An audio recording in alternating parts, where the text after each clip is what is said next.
সকাল ৯টা ৪৫, তপ্ত রোদে উজ্জ্বল ধরনী। এই সাত সকালে হৃদের কাছে থাকার কথা, অথচ সে কাজ ফেলে এই সাত সকালে ড্রাইভিং সিটে বসে। পাশেই রাদীপ চকচক মুখ বসে। মায়া দুই ভাইয়ের মাঝে পেছনের সিটে কাচুমাচু করে বসে। আপাতত সে হলো একজন আসামির ন্যায়। ওকে হৃদ যেখানে নিয়ে যাচ্ছে মায়াও সেখানেই যাচ্ছে। এই সকালে নাস্তার টেবিলে কত কিছুই না হলো। মায়া লজ্জা আর অস্থিরতায় ভুলভাল কাজ পর্যন্ত করলো, অথচ এখন মায়ার ফাহাদের বাসায় মুক্তা আর জুইয়ের সাথে থাকার কথা। কাল রাত থেকে মায়া ওই বাড়ি থেকে নিখোঁজ। নিশ্চয়ই সবাই টেনশন করছে মায়ের জন্য, কিন্তু হৃদ মায়াকে না ওই বাড়িতে নিয়ে যাচ্ছে আর না ওই বাড়ির সম্পর্কে কিছু বলছে। মায়া টেনশনে নিজের বোনের শ্বশুর বাড়িতে যাবে বলে এই নিয়ে বেশ কয়েকবার আর্জি জানিয়েছিল হৃদকে, কিন্তু কাজের কাজ কিছুই হলো না। হৃদ মায়ের কথা কানে তো তুললই না, উল্টো মায়াকে বগল দাবা করে কোথায় যেন নিয়ে যাচ্ছে এই সকালবেলা। মায়া হৃদকে কিছু বলতে পারছে না বলে চোখ ফেটে কান্না আসছে ওর টেনশনে। মন চাচ্ছে হাউমাউ করে কাঁদতে, কিন্তু মায়া তাও করতে পারছে না রাদীপের জন্য। সকাল থেকে অলরেডি মায়া সব কাজ কাণ্ড করে ফেলেছে, এখন নতুন করে আর কিছু ঘটাতে চায় না, নয়তো দেখা গেল রাদীপ মায়ার হাউমাউ চিৎকারের কান্না দেখে বলে বসবে, ভাবি কষ্ট আমার কষ্ট, আমিও তোমার মতন কান্না করতে চাই। তখন বিষয়টা আরও লজ্জাজনক হয়ে যাবে মায়ের জন্য। এমনিতেই রাদীপ সকাল থেকে শুধু মায়াকে দেখে যাচ্ছে। রাদীপের ড্যাপ ড্যাপ করে তাকানোর মনে হচ্ছে মায়া কোনো মানুষ হতেই পারে না। মায়া হলো দুনিয়ার অষ্টম কোনো আশ্চর্য পদার্থ, যেটা রাদীপ খান জীবনের প্রথম দেখে ভীষণ বিস্মিত হয়ে আছে। তার থেকে সবচেয়ে ইতস্তত ব্যাপার হলো মায়া কাল রাত থেকে একই ড্রেস পরে আছে, গায়ের জামাটাও এখন নোংরা নোংরা লাগছে মায়ের কাছে, অথচ এই দুই ভাই কেমন টিপটাপ সেজে গুজে আছে, যেন নতুন জামাই সেজে মায়াকে নিয়ে কোথাও একটা যাচ্ছে তারা। আল্লাহ জানে মায়াকে কোথায় নিয়ে যাচ্ছে তারা। এদিকে মায়ের বাড়ির জন্য টেনশন হচ্ছে। মায়াকে ফাহাদদের বাড়িতে না পেয়ে নিশ্চয়ই ওই বাড়িতে হাঙ্গামা লেগে গেছে। হৃদের সাথে মায়ের অবাধে চলাফেরাটা যদি কারো কানে যায়, তাহলে বিশ্রী একটা কাণ্ড ঘটে যাবে বোনের শ্বশুর বাড়িতে। মায়ের মন মস্তিষ্ক চিন্তাধারার মধ্যে রাদীপ সামনের সিট থেকেই পেছনে ঘুরে মায়াকে দেখলো টেনশন করতে। দুষ্টু রাদীপ মায়ার ভয় আরো বাড়িয়ে দিতে দিতে বলল, ভাবি তুমি আমাদের আম্মুকে চিনো? দেখেছো কখনো সরাসরি? রাদীপের কথায় মায়া ভয়ে কাচুমাচু মুখটা তুলে তাকালো রাদীপের দিকে। সঙ্গে সঙ্গে চোখাচোখি হলো দুজনের। মায়া ভয়ে মাথা নাড়িয়ে সম্মতি জানালো রাদীপকে যে সে কখনো সরাসরি দেখেনি। মায়ের কথায় বেশ সিরিয়াস হলো রাদীপ, যেন সে মায়ের এই উত্তরটা পাওয়ার আশায় ছিল। মায়ের রাদীপের হঠাৎ পরিবর্তন মনোভাব দেখেই বুঝলো যে রাদীপ মায়াকে এই মুহূর্তে বেশ সিরিয়াস কিছু বলতে চায়। হৃদ সামনে ড্রাইভিং সিটে থেকে স্টিয়ারিং ঘোরাতে ঘোরাতে তীক্ষ্ণ দৃষ্টি তুলল রাদীপকে এক পলক দেখে তাকালো মিররের দিকে। সেদিকে মায়ার ভয়াত্মক মুখটা দেখা গেল। রাদীপ তখনই সিরিয়াস গলায় বলল, ভাবি শুনো, আমাদের আম্মু কিন্তু অনেক রাগী মানুষ, এটা থেকেও রাগী, এত রাগী যে আমাদের আম্মু যখন রেগে মেগে আগুন হয়ে যায় তখন আম্মুর কপাল দিয়ে দুই আগুন শিলা বের হয়। তুমি সাবধানে থেকো ভাবি, আমাদের আম্মু নতুন মানুষ শিং দিয়ে গোঁতা মারে, তবে তুমি তো তার বড় ছেলের বউ, সেই সুবিধে ছাড় দিলে ওরে। আই ডোন্ট নো, আসলে আমার তোমাকে নিয়ে অনেক চিন্তা হচ্ছে বুঝলে। এই অল্প বয়সের মধ্যে আমার মনে ধরেছে তোমাকে বড় ভাবির চোখে দেখি। এখন তুমি যদি আম্মুর সিংহের গোঁতা খেয়ে হসপিটালে পড়ে থাকো তাহলে আমার ভীষণ দুঃখ পাবো। এই জন্যে আমি তোমায় সাবধান করে যাচ্ছিলাম ভাবি। তুমি আম্মুকে রাগিয়ে দিয়ে কোনো কাজ করো না কেমন?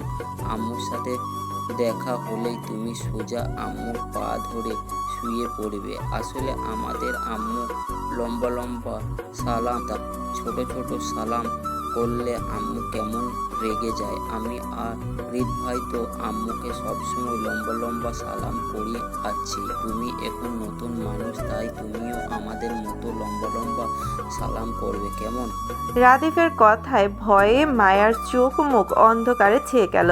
এতক্ষণ মায়া জানতো রিত ওকে কোথাও একটা নিয়ে যাচ্ছে, কিন্তু এখন রাদিফের কথা শিওর হলো আসলে রিত মায়াকে ওদের মার সাথে দেখা করাতে নিয়ে যাচ্ছে। মায়া ভয় জড়তা আতঙ্কে গাড়ির এসির মধ্যেও ঘামতে লাগলো। রিত আয়না দিয়ে মায়াকে দেখলো খুব অসহায় মুখে বসে থাকতে, হয়তো যে কোনো সময় অতিরিক্ত ভয়ে কেঁদেও ফেলবে। রিত স্টিয়ারিং ঘোরাতে ঘোরাতে রাদিফকে ধমক দিতে চাইল, মায়াকে উল্টা পাল্টা না বোঝাতে, কিন্তু হৃদের ধমকের আগে রাদিফ মায়াকে সান্ত্বনা দেওয়ার মতন করে বলল, ভয় পাচ্ছ কেন ভাবি? আমি আছি তো তোমার সাথে, তোমার ভয় নেই আমার কষ্টে। আমি তোমাকে এক্ষুনি একটা সুবিধা দিচ্ছি, শাশুড়ি পটানো।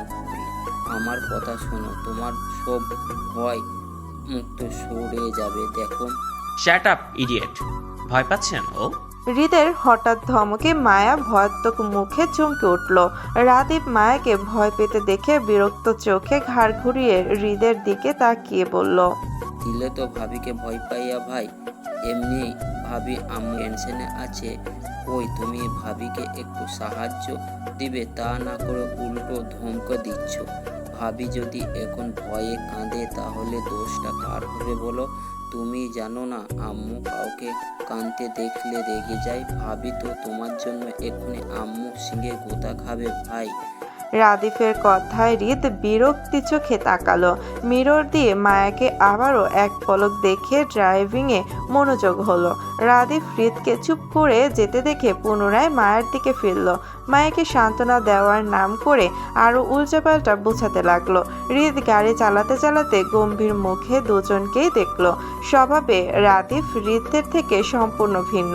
হৃদ যতটা গম্ভীর স্বভাবের, রাদিফ ততটাই প্রাণচঞ্চল আর উৎফুল্লর ছেলে। স্বভাবে দুই ভাই ভিন্ন হলেও কেউ কাউকে মানিয়ে নিতে সমস্যা হয় না। হৃদ কখনো রাদিফের স্বভাবের জন্য ওকে কোনো কিছুর বাধ্য করেনি, বরং ছাড় দিয়ে চলে এসেছে এতদিন, আগামীতেও এমনটাই করবে। রাদিফের বকবক আর মায়ার ভয়ের মধ্যে হৃদের গাড়িটা থামে 12তলা ভবনের সামনে। দারোয়ান হৃদের গাড়িটা দেখে সালাম দিয়ে গেট টেনে ধরতে হৃদ গাড়িটা ঢুকলো ভিতরে। মায়া তখনও ভয়ে কাচুমাচু করে বসে। হৃদ গাড়িটা পার্কিং করে সিট বেল্ট খুলে নামতে নামতে ততক্ষণে রাদীপ গাড়ি থেকে লাফিয়ে নেমে মায়ের পাশের দরজা খুলে দেয় মায়াকে নামতে। অপরিচিত পরিবেশ, মায়া বেশ ভয়াত্মক মুখে গাড়ি থেকে নামলো। আশেপাশে তাকাতেই দেখলো বিশাল বড় বড় দালান কোঠা মাথার উপর দাঁড়িয়ে থাকতে। ঢাকা শহরের অলিগলি সম্পর্কে মার তেমন ধারণা না থাকায় বুঝতে পারলো না সে এই মুহূর্তে কোথায় আছে, হৃদ ওকে কোথায় নিয়ে এসেছে। তবে আগ বাড়িয়ে হৃদ বা রাদিফকে যে জিজ্ঞাসা করবে সেই সাহসটা পর্যন্ত পাচ্ছে না ও। ভয়ে মায়ার কলিজা শুকিয়ে একটুখানি হয়ে আছে। হৃদ মায়াকে গাড়ি থেকে নামতে দেখে নিজের হাতের কোটটা মায়ার দিকে এগিয়ে দিতে দিতে বলল, আমরা এখন গুলশানে একে আছি। এই বিল্ডিং এর 6th ফ্লোরে আমার মা থাকেন। তোমাকে ওনার সাথে দেখা করতে নিয়ে আসলাম, চলো। হৃদের গায়ের কালো কোটটা মায়া নিজের হাতে নিল ভয়ে কাচুমাচু করতে করতে। হৃদ মায়ের ভয় বুঝেও না বোঝার মতন করে সামনে হাঁটলো। রাদীপ মায়ের পাশে দাঁড়াতে দাঁড়াতে ফিসফিসে গলায় বলল, ভাবি সাবধানে থেকো, আমার কিন্তু ভয় পাচ্ছে তোমাকে নিয়ে। মায়া এবার সত্যি সত্যি ভয়ে কলেজা কাঁপছে। রাদীপ সে কখন থেকে নিজের মায়ের নামে উল্টে পাল্টা মায়াকে বোঝাতে বোঝাতে আনলো। ভয়ে যখন মায়ের পা চললো না তখনই রাদীপ মায়াকে তাড়া দিয়ে পড়ল। আরে ভাবি চলো চলো, আমাদের দেরি হয়ে যাবে, আবার আম্মু রেগে যেতে পারে। চলো চলো তাড়াতাড়ি। তারা দেখিয়ে রাদীপ সাইডে দাঁড়ালো মায়াকে সামনে যেতে বলে। মায়া ভয়াত্মক মুখে রাদীপকে এক পলক দেখে শুকনো ঢোক গিলে হৃদের কোটটা নিজের হাতে ভাঁজে নিয়ে ধীর পায়ে হাঁটলো হৃদকে অনুসরণ করে। নিচতলার লিফটের সামনে আসতে হৃদকে লিফটে ঢুকতে দেখে মায়াও সেদিকে এগোলো। মায়া পেছন পেছন রাদীপ ও লিফটে ঢুকতে হৃদ টপ বাটন চেপে 6 ফ্লোরে চাপলো। ভয়াত্মক মায়া যখন কাচুমাচু করে কাঁপছিল, তখনই হৃদ পাশ থেকে মায়ের একটা হাত চেপে নিজের পাশে দাঁড় করালো। মায়ের ছোট্ট হাতটি তার শক্তপোক্ত পুরুষালী হাতের ভাঁজে নিতেই মায়া চোখ তুলে তাকালো হৃদের দিকে। হৃদ যেন মায়াকে গম্ভীরে সাহস দিল ভয় না পেতে, কিন্তু মায়ার তাকানোতেও হৃদ তাকালো না মায়ের দিকে, বরং হৃদ অপর হাতটা পকেটে ঢুকিয়ে স্টাইলিংয়ে দাঁড়িয়ে রইল লিফটে। 6 ফ্লোরে আসতেই মায়ার হাতটা সেইভাবেই চেপে ধরে এগিয়ে গেল নির্দিষ্ট ফ্ল্যাটের দিকে। হৃদের কলিং বেল চাপার আগেই রাদীপ ফটাফট অধৈর্যের হাতে কলিং বেলে বাজালো। মিনিটে মাথায় দরজা খোলায় দাঁড়ালো 22-23 বছরের যুবতী কাজের মেয়ে তনি। কালো গঠনের মেয়েটা দেখতে চমৎকার। দরজা ধরে দাঁড়িয়ে হৃদ আর রাদীপের সঙ্গে মায়াকে দেখি তৎক্ষণাৎ গলা ফাটিয়ে চিৎকার করে ছুটল ফ্ল্যাটের ভিতরের দিকে। ম্যাডাম গো, বড় ভাইজান ভাবিরে লইয়া আইছে দেইখা যান। তন্নির চিৎকারে রাদীপ মজা পেলেও হৃদ চরম বিরক্ত হলো। সেইভাবেই মায়ের ভয়াত্মক মুখটার দিকে এক পলক তাকিয়ে ঢুকলো ভিতরে। রাদীপ হৃদ মায়ার আগেই দরজা ঠেলে ড্রয়িং রুমের সোফায় গা এলিয়ে চিৎ করে শুয়ে পড়লো ক্লান্তিতে। মায়া ভয়ে কাচুমাচু করে হৃদের পাশে দাঁড়িয়ে সুন্দর ফ্ল্যাটের বিলাসিতা দেখতে লাগলো। আরে আরে, ফ্ল্যাটের চারপাশের পরিবেশটা বেশ সুন্দর আর পরিপাটি গোছানো টাইপ, যে কেউ দেখলে বলবে এখানে রুচিশীল মানুষের বসবাস আছে। তবে মায়া বুঝতে পারছে না হুট করে কেন হৃদ মায়াকে ধরে বেঁধে নিজের মায়ের সাথে দেখা করাতে নিয়ে আসলো। মায়া হৃদের স্বামী হওয়ার সত্যিটা জানতে পেরেছে আজ মাত্র 2 দিন হলো। এর মধ্যে হৃদ নিজের পরিবারকে জানিয়ে দিল মায়ের সম্পর্কে। আচ্ছা, এই লোক কি মায়ের সব কিছু জানার অপেক্ষাতে ছিল এতদিন? কখন মায়া নিজের স্বামীকে চিনতে পারবে আর কখন সে নিজের পরিবারকে জানাবে মায়ের সম্পর্কে এমন কিছু? মায়ের তো এখন তাই মনে হচ্ছে। মায়া নিজের স্বামীকে চিনল না 2 দিন হলো। এর মাঝে হৃদ নিজের অধিকার খাটাচ্ছে মায়ের উপর। এমনকি হৃদের দায়িত্ব নিয়ে প্রথমে নিজের মায়ের সাথে মায়াকে বউ হিসেবে পরিচয় পর্যন্ত করে দিচ্ছে। আচ্ছা, মায়া কি দুনিয়ার সবচেয়ে ভাগ্যবতী নারী না? অবশ্যই সে ভাগ্যবতী নারী। মায়া না চাইতেও সব কিছু পেয়ে যাচ্ছে। লোকটা কখনো মায়াকে মুখে বলেনি সে মায়াকে পছন্দ করে বা ভালোবাসে, অথচ তার কাজকর্মে মনে হয় মানুষ ভালোবাসা দুনিয়া বলতে শুধু মায়া একাই আছে। মায়ের আজ নিজেকে সত্যি ভাগ্যবতী মনে হচ্ছে। মায়ের মন মস্তিষ্ক ভাবনার মাঝেই কারো পায়ের শব্দ পেতেই মায়ের ধ্যান ভাঙে। চোখ তুলে উপরে তাকাতেই চোখে পড়ল চমৎকার সুন্দরী এক নারীকে, যার রূপ লাবণ্য চোখের লাগার মতো সুন্দর। মায়া কিছুক্ষণের জন্য নিজের ভয় ভুলে ড্যাব ড্যাব করে তাকিয়ে রইল সেই মধ্যবয়সী সুন্দরী নারীর দিকে।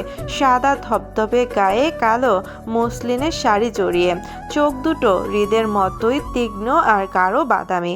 সবচেয়ে ভয়ঙ্কর ব্যাপার হলো মহিলাটির হাইট আর ওয়েট দেখে মায়া মনে হলো ওর শাশুড়ি হাইট রাদীপের প্রায় সমান সমান হবে। কম হলেও লম্বায় মহিলাটি 5 ফুট 7 কি 8 হবেই।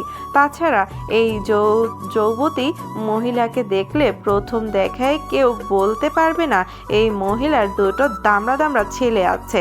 বাপরে, কি ভয়ঙ্কর ব্যাপার! বাপরে!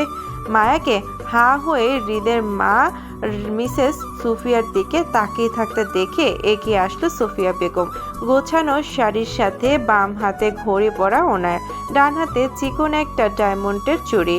বাম হাতের ঘড়িতে সময় দেখতে দেখতে সুফিয়া বেগম তীক্ষ্ণ গলায় বলল, তোদের আসার কথা 9টায়, এখন বাজে 10টা। 1 ঘন্টা লেট হওয়ার কারণ? শক্ত গলায় শক্ত পার্সোনালিটি দেখে মায়ার মনে হলো সে যেন হৃদের কার্বন কপি দেখছে শাশুড়িকে। বাপরে, কথা আর দৃষ্টি দুটোই কি তেজ তাদের! হৃদ কিছু বলবে তার আগে সোফায় শুয়ে থাকা রাদীপ উঠে বসতে বসতে বলল, ভাবির হাতে ইউনিক নাস্তা খেতে খেতে আমাদের 1 ঘন্টা দেরি হয়ে গেল মা। কি মজাই না নাস্তায় ছিল সেইগুলো! আপেলের ফ্লেভারের চা, কলার ফ্লেভারের কফি, কাপ ফ্লেভারের রুটি, আরও কত কি ছিল। রাদীপের কথায় সুফিয়া বেগম দৃষ্টি ঘুরিয়ে তাকালো হৃদের পাশে দাঁড়িয়ে থাকা ছোট্ট মায়ার দিকে। রাদিফের মুখে ভাবি ডাক শুনে ওনার মনে হলো ছেলের বউয়ের কথা। সুফিয়া বেগম বেশ তীক্ষ্ণ দৃষ্টিতে মায়ের পা থেকে মাথা অবধি পরখ করলো একবার। দৃষ্টিতে তীক্ষ্ণতা বজায় রেখে সেই দৃষ্টি ঘুরিয়ে তাকালো আবার হৃদের দিকে। আগের ন্যায় গম্ভীর গলায় বলল, খেয়ে এসেছিস কেন? না করেছিলাম না? বলেছিলাম না সকালের নাস্তা এখানে এসে করবি? আমি যে সকাল থেকে না খেয়ে অপেক্ষা করব সেটা মনে ছিল না? সুফিয়া বেগমের গম্ভীর গলার কথায় মায়া কেঁপে ওঠে, হৃদের দিকে আরও চেপে গেল। হৃদের গা ঘেঁষে দাঁড়িয়ে পেছনে লুকাতে চাইলে হৃদ মায়ের হাতটা শক্ত করে ধরে রেখে বলল, টেবিলে নাস্তা দিতে বলো মা। আমরা তেমন কিছু খেয়ে আসিনি, শুধু একটা কফি খেয়ে এসেছিলাম। হৃদের বলা শেষ করতে না করতেই তনি দৌড়ে কিচেনে গেল টেবিলে নাস্তা দিতে। সুফিয়া বেগমের কিছু বলার অপেক্ষা করলো না, কারণ সুফিয়া বেগম অনেক শক্ত ধাঁচের মানুষ। কথা কম বলে কাজ বেশি চান ওনার। অযথা বাড়তি কিছুই পছন্দ না ওনার। সুফিয়া বেগম হৃদের থেকে দৃষ্টি সরিয়ে সম্পূর্ণরূপে তাকালো ভয়াত্মক মায়ের দিকে। সে আপাতত হৃদের গা ঘেঁষে দাঁড়িয়ে বারবার আর চোখে সুফিয়া বেগমকে দেখার চেষ্টা করছে। সুফিয়া বেগম মায়ের মনোভাব বুঝতে পেরে গম্ভীর গলায় ডাকলো মায়াকে নিজের কাছে। এই মেয়ে, এদিকে আসো। সুফিয়া বেগমের গম্ভীর ডাকে মায়া সারা শরীর শিহরিত হলো। ভয়ে আতঙ্কে ন্যায় খামচে ধরল হৃদের কোমরের পাশের শার্টের কিছু অংশ। হৃদ দৃষ্টি নত করে মায়ের দিকে তাকালো। মায়াকে ভীষণ অসহায় আর ভয়াত্মক দেখালো। অতিরিক্ত নার্ভাসনেসে মায়াকে ঘামতে দেখে মনে হলো যে কোনো সময় কেঁদে ফেলবে মায়া ভয়ে। হৃদ ছোট করে বলল, যাও। মায়া নড়ল না, বরং হৃদের পেছনে দাঁড়িয়ে নিজেকে আড়াল করলো। সুফিয়া বেগম হঠাৎ মায়ের ভয় পাওয়ার কারণটা বুঝতে না পেরে অনেক ধমকের সুরে ডাকলো মায়াকে নিজের কাছে। এই মেয়ে, শুনতে পারছো না ডাকছি তোমায়? এদিকে আসো, কাম। সুফিয়া বেগমের ধমকে মায়া কেঁপে ওঠে। সত্যি সত্যিই কেঁদে ফেলল। হৃদের শার্ট আঁকড়ে ধরে ফুপিয়ে কেঁদে উঠতে সুফিয়া বেগম তীক্ষ্ণ দৃষ্টিতে তাকালো হৃদের দিকে, বলল, কি হয়েছে? কাঁদছো কেন? হৃদ রাদিফের দিকে বিরক্তির চোখে তাকালো। মায়াকে কাঁদতে দেখে রাদিফ দুষ্ট হাসছে নিজের কাজে সফল হতে পেরে। হৃদ সেদিকে তাকিয়ে মিসেস সুফিয়া বেগমকে বলল, তোমার ছেলেকে জিজ্ঞাসা করো মা।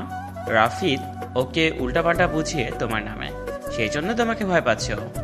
হৃদের কথায় শক্ত চোখে তাকালো সুফিয়া বেগম রাদিফের দিকে। রাদিফকে চোখ রাঙিয়ে এগিয়ে আসলো হৃদের দিকে। হৃদের পেছন থেকে মায়ের হাত টেনে নিয়ে বসালো সোফার উপর। টি টেবিলের উপর থেকে পানির গ্লাসটা নিয়ে মায়ার দিকে এগিয়ে দিতে দিতে বলল, পানিটা খাও, আমাকে ভয় পাওয়ার কিছু নেই, নাও। মায়ার ভয়ে ভয়ে পানিটা নিল। ফোপাতে ফোপাতে গ্লাসে চুমুক দিতেই হৃদ এসে রাদিফের পাশে বসলো। মায়া গ্লাসের পানিটুকু শেষ করতেই সুফিয়া বেগম হাত বাড়িয়ে মায়ার থেকে গ্লাসটা নিয়ে পুনরায় জায়গা রাখতে রাখতে বলল, আমার ছেলেকে কি দেখে পছন্দ করলে তুমি? ওই চেহারাটা ছাড়া আর তো কিছুই নেই ওর পছন্দ করার মতো। তাহলে তুমি কি দেখে বিয়ে করলে ওকে? আমার ছেলের সুন্দর চেহারার প্রেমে পড়লে নাকি? সুফিয়া বেগমের সরাসরি সোজাসাপটা কথায় মায়া ভয় আরো বাড়ল। মা ছেলের দুটোই এক, কথার তেজ আর আচরণের মানুষটা ঘায়েল করতে সক্ষম। মায়া কোনো রকমের মাথা নাড়িয়ে অসম্মতি দিতে দিতে বলল, না, চেহারার প্রেমে পড়নি বলছো? তাহলে কিসের জন্য বিয়ে করলে আমার ছেলেকে? ও তো সুবিধার মানুষ নয়। সুফিয়া বেগমের গম্ভীর কণ্ঠ আর তীক্ষ্ণ দৃষ্টিতে মায়ের গলা শুকিয়ে এলো। তৃষ্ণাত্মক গলায় আর ভয়াত্মক চোখে মুখে তুলে তাকালো সুফিয়া বেগমের দিকে। শক্ত শাশুড়ি কঠিন প্রশ্নের উত্তর মায়াকে কি দিতে হবে এই মুহূর্তে জানা নেই। মহিলাটি এমনই ভীষণ লম্বা। মায়া সোফায় বসে মুখ তুলে উপরে তাকাতে তাকাতে ওর ঘাড় বেঁকে যাচ্ছে। চতুর সুফিয়া বেগম মায়ার নীরব অসুবিধাটা বুঝে চট করে বসে গেল মায়ের সামনে। মায়া চমকালো, ভরকালো, ভয়ে আরো সিটিয়ে গেল সোফায়। সুফিয়া বেগম মায়ের পাশাপাশি সোফায় না বসে বরং মায়ের মুখোমুখি টি টেবিলের উপর বসলো, তাও কিছুক্ষণ আগে মায়ের দিকে বাড়িয়ে দেওয়া পানির গ্লাসটা সরিয়ে। সুফিয়া বেগমের হঠাৎ বসার ধরনে মায়ের কলেজা ধরাস করে উঠল আতঙ্কে। শুধু কথায় নয়, মা ছেলে বসিতেও যেন একই রকম ধাঁচ রাখে। ভয়াত্মক মায়া খালি মস্তিষ্কে ভাবতে বসলো, মা ছেলের মধ্যে কে কাকে কপি করে আসলো। হৃদ খান নিজে নিজের মাকে কপি করে নাকি মা নিজের ছেলেকে কপি করে বেড়ায়, কোনটা? দুটো মানুষের কথা, তেজ, আচরণ কিভাবে একই হয়? মায়া তো এতদিন শুধু নিজের স্বামীকে সামলানো নিয়ে টেনশন করত, কিন্তু এখন তো দেখছে কাহিনী উল্টো। শুধু ছেলেকে নয়, শাশুড়িকেও টেনশনের পাল্লায় তুলতে হবে। বাপরে, মায়া এমন আধা পাগল মানুষ দুটোকে কিভাবে সামলাবে ও? পান থেকে চুন খসলেই স্বামী নাকের ডগায় দম নিয়ে আসে মায়ার। এখন আবার কঠিন শাশুড়ির পাল্লায় পড়ল ও। শেষ, মায়ার জীবন ফ্রিতে শেষ হয়ে গেল। এই মা ছেলে মিলে মায়াকে কথার বানে পিষে পিষে মেরে ফেলবে রোজ। মায়াও কঠিন শাশুড়ির দিকে তাকিয়ে অসহায়ত্ব বোধ করলো। বুক ফাটা আর্তনাদের কান্নাটা গলায় আটকে ভয়াতক মুখে তাকালো কিছু দূরে বসে থাকা রাদীফের পাশে হৃদের দিকে। দুষ্টু রাদীফ দুষ্টু হেসে মায়ের দিকে তাকিয়ে, কিন্তু কঠিন হৃদ খান যেন বাজ পাখির দৃষ্টিতে তাকিয়ে আছে মায়ের দিকে। যেন মায়া একটা উল্টাপাল্টা উত্তর দিলেই চোখ দিয়ে গুলি করে মারবে যে কোনো সময়। মায়া এমন ভয়ঙ্কর পরিস্থিতিতে ফেসে যাবে ভাবিনি। পাশে ছেলে শকুনের দৃষ্টি আর সামনে মায়ের আতঙ্ক। উফ, এখন যদি মায়া শাশুড়িকে ভয় পেয়ে বা সম্মান দেখিয়ে মিথ্যা বলে যে ওনার ছেলের প্রেমে পড়েনি, তাহলে নিশ্চয়ই মায়াকে ওর স্বামী মাথার উপর তুলে আছাড় মারবে। আবার যদি সত্যি বলে স্বামীর প্রেমে পড়েছে, তাহলে ওর শাশুড়ি যদি মনে করে মায়া ওনার ছেলেকে বড়লোক দেখে ফাঁসাতে চাইছে, তাহলে সেটা মায়ার আত্মসম্মানে লাগবে প্রচুর। মায়া এখন কি করবে? এই মুহূর্তে কি বলা উচিত ওর? মায়া যখন দ্বিধাহীনতায় ভুগলো, তখনই মায়ের ধ্যান ভাঙে আবারও সুফিয়া বেগমের তীক্ষ্ণ কণ্ঠের কথায়। তিনি মায়ের উদ্দেশ্যে আবারও বলেন, কিছু জিজ্ঞেস করছি আমি, উত্তর দাও। সুফিয়া বেগমের গম্ভীর কণ্ঠে মায়া ভয়াত্মক মুখে মিনমিন করে বলল, আমি কিছু জানি না, আমাদের এমনি এমনি বিয়ে হয়ে গেছে। মায়ের উত্তরটা পছন্দ হলো না চতুর সুফিয়া বেগমের। পেশায় উনি একজন অ্যাডভোকেটেড। দীর্ঘদিনের পেশাদারিতে উনি মানুষকে পাল্লায় তুলে পরখ করার অভিজ্ঞতা আছে ওনার। ছেলের বউ হিসাবে অল্প বয়সী মেয়েটাকে ওনার দাঁড় মাপা হয়ে গেছে এতক্ষণে, কিন্তু তারপরেও ছেলের পছন্দ বলে মেয়েটিকে ওনার প্রশ্নের মুখ প্রেক্ষিত হতে হবে। ওনার জানা দরকার মেয়েটি আসলে ওনার ছেলের জন্য কতটুকু পারফেক্ট। ওনার ছেলে এই মেয়ের জন্য পাগল, সেটা উনি এতদিন শুনে এসেছে, কিন্তু ওনার মতে এই মেয়েকেও অবশ্য সমান পাগল হতে হবে ওনার ছেলের জন্য, নয়তো যে কোনো পরিস্থিতিতে ভয় পেয়ে এই মেয়ে পিছিয়ে যেতে পারে। অল্প বয়সী মেয়েরা এমনই হয়, পরিস্থিতির মোকাবেলা করতে না পারলে পিছিয়ে যাওয়ার সম্ভাবনা থাকে। এতে কষ্ট ওনার ছেলে পাবে। তীক্ষ্ণতায় সুফিয়া বেগম মায়ের কথার উত্তর সাপেক্ষে বলল, এমনি এমনি আর বিয়ে হয় কেমনে? আমার ছেলেকে কতটুকু ছিল তুমি? ওর ক্রিমিনাল মাইন্ডের প্রখরতার সম্পর্কে তোমার এক রত্তিও জানা নেই। এখন তুমি যদি আমাকে বলো আমার ছেলের সাথে তোমার বিয়েটা এমনি এমনি হয়ে গেছে, তাহলে সেটা আমি কিভাবে বিশ্বাস করবো বলো? ছেলে জন্ম দিয়েছি আমি, আমার জানা আছে আমার পেটের সন্তান কেমন। আমি যতটুকু জানি, আমার ছেলের জীবনে কোনো কিছু এমনই হয় না। যেমন ধরো, গায়ের পোশাকটা যদি প্রপার সিলেক্ট করে সে পড়ে, তাহলে জীবন সঙ্গীকে কি কোনো চিন্তা ভাবনা ছাড়াই এমনি এমনি এন্ট্রি দিয়ে দেবে ওর জীবনে? শোনো মেয়ে, আমার ছেলের জীবনের কোনো কিছু এমনি হয় না। তুমিও যে ওর জীবনে অনাকাঙ্ক্ষিত কেউ নয় সেটাও নিশ্চিত থাকো। তোমাকে ওর জীবনের জড়ানোর পিছনে নিশ্চয়ই আমার ছেলের সলিড কোনো কারণ আছে, সেটা হয়তো তুমি জানো না, কিন্তু আমি আমার ছেলেকে চিনি। এখন তুমি তোমার কথা শোনাও। আমার যতটুকু মনে হচ্ছে, আমার ছেলের সাথে তোমার বিয়েটা সম্পূর্ণ তোমার জন্য অনাকাঙ্ক্ষিত ছিল, আমার ছেলের জন্য নয়। এখন তুমি যদি চাও তাহলে আমার ছেলের সাথে সেপারেশন করতে পারো। আমি তোমাদের ডিভোর্সের ব্যবস্থা করে দিতে পারি। আই অ্যাম এ লয়ার, বুঝতে পারছো? আমি একজন উকিল মানুষ। আমার মাত্র 1 ঘন্টা লাগবে তোমাদের ডিভোর্সের বিষয়টা হ্যান্ডেল করতে। সো আমার ছেলেকে ভয় না পেয়ে নির্ভয়ে বলো কি চাই তোমার। আমি সাপোর্ট করব তোমাকে। কি সেপারেশন চাই তোমার? সুফিয়া বেগমের সোজাসাপটা কথায় মায়ের মাথা ঘুরিয়ে উঠল। মায়া মুখে তৎক্ষণাৎ ঘুরে গেল হৃদের তীক্ষ্ণ দৃষ্টির দিকে। সঙ্গে সঙ্গে চোখাচোখি হলো দুজনের। হৃদ পূর্বের ন্যায় দৃষ্টি তীক্ষ্ণ করে মায়ের দিকে তাকিয়ে মনে হলো সেও যেন মায়ের মতো করে মায়ের উত্তরগুলো চাই। ডরে ভয়ে মায়া সিটিয়ে বসলো। তক্ষুনি আবারও শোনা গেল সুফিয়া বেগমের গম্ভীর কণ্ঠ। ওর দিকে না তাকিয়ে আমাকে বলো, লুক অ্যাট মি, কি চাই তোমার বলো। সুফিয়া বেগমের কথায় দুষ্টু রাদেবও হেসে তাল মিলিয়ে বলল, আরে ভাবি, ভাইয়াকে ভয় পেও না, আমরা সবাই আমাদের দলে, বুঝলে? তুমি নির্ভর বলো তোমার কি চাই। আমার উকিল মা কিন্তু 1 ঘন্টা ভিতরে চট করেই তোমাদের সেপানের ব্যাপারটা রফাদফা করে দিতে পারে। তারপরও আমার না হয় তোমাকে নিয়ে দুলাভাই বাসায় ডিপ করে দিয়ে আসবে। হৃদ ভাইয়া তোমাকে কিছু বলার সুযোগ পাবে না। তোমার কি চাই? মায়ার কোলের উপরে হৃদের কোটটাকে 2 হাতে দুমড়ে মুচড়ে কলিজা চেপে ধরার মতো করে সিটিয়ে বসলো। মায়ের মনে হলো সে কঠিন কোনো পরীক্ষা দিতে বসেছে এই মুহূর্তে, যে প্রশ্নপত্রের একটা উত্তরও জানা নেই মায়ার। ভয়াত্মক মায়া এসির মধ্যে কপালের ঘাম কানিজ বেয়ে পড়ছে। 2 হাতের মুঠোয় হৃদের কোটটা মুচড়ে ধরে কম্পিত গলায় বলল, আমার কিচ্ছু চাই না। কি চাই না ঠিক করে বলো। আমার ছেলেকে চাই না বলছো?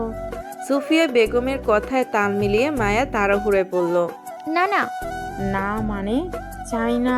না চাই। আমার এই বিয়েটা চাই, আপনার ছেলেকে চাই, মা হিসাবে আপনাকেও চাই, ভাই হিসাবে রাদীপ ভাইয়াকে চাই, দাদা দাদি সবাইকে চাই, আমার একটা পরিবারকে চাই।